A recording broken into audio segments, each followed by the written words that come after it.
Recipe பார்க்கலாம். மாங்காய் சாதம் வீட்டுக்குள்ள போகிறதுக்கு முன்னாடி இந்த சேனலை சப்ஸ்கிரைப் பண்ணிக்கோங்க. வாங்க வீடியோக்குள்ள போகலாம். மாங்காய் சாதம் பண்ணுறதுக்கு ஒரு பாத்திரத்தில் கொஞ்சமாக எண்ணெய் ஊற்றிக்கோங்க.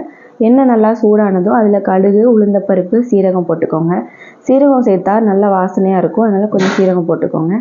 கடுகு நல்லா பொரிஞ்சதுக்கப்புறம் அதில் கருவேப்பில் சேர்த்துக்கலாம். கருவேப்பில் சேர்த்ததுக்கப்புறம் அதில் ஒரு பச்சை மிளகாவை கீறி போட்டுக்கோங்க. எல்லாமே பொரிஞ்சதுக்கப்புறம் அதில் உங்களுக்கு தேவையான கடலைப்பருப்பு சேர்த்துக்கோங்க. கடலைப்பருப்பு, அதுக்கப்புறம் நிலக்கடலைப்பருப்பும் நீங்கள் சேர்த்துக்கலாம். கிரவுண்ட் நட் சேர்த்துக்கலாம். அது நல்லா ப்ரௌன் கலரில் வர வரைக்கும் அதை நல்லாவே வதக்கிக்கோங்க. வதக்குனதுக்கப்புறம் நம்ம துருவி வச்சுருக்க மாங்காவை அதில் சேர்த்துக்கோங்க. ரொம்ப புளிப்பாக இருக்க மாங்காய்னா கொஞ்சம் கம்மியாக எடுத்துக்கோங்க. கொஞ்சம் புளிப்பு கம்மியாக இருக்கிற மாங்காய்னா கொஞ்சம் அதிகமாகவே எடுத்துக்கோங்க. நல்லா டேஸ்ட்டாக இருக்கும். மாங்காய் போடுறதுனால மாங்காய் சீக்கிரமாக வெந்து வந்துடும். அதனால் ஒரு 5 மினிட்ஸ் மட்டும் நீங்கள் வதக்கினா போதும்.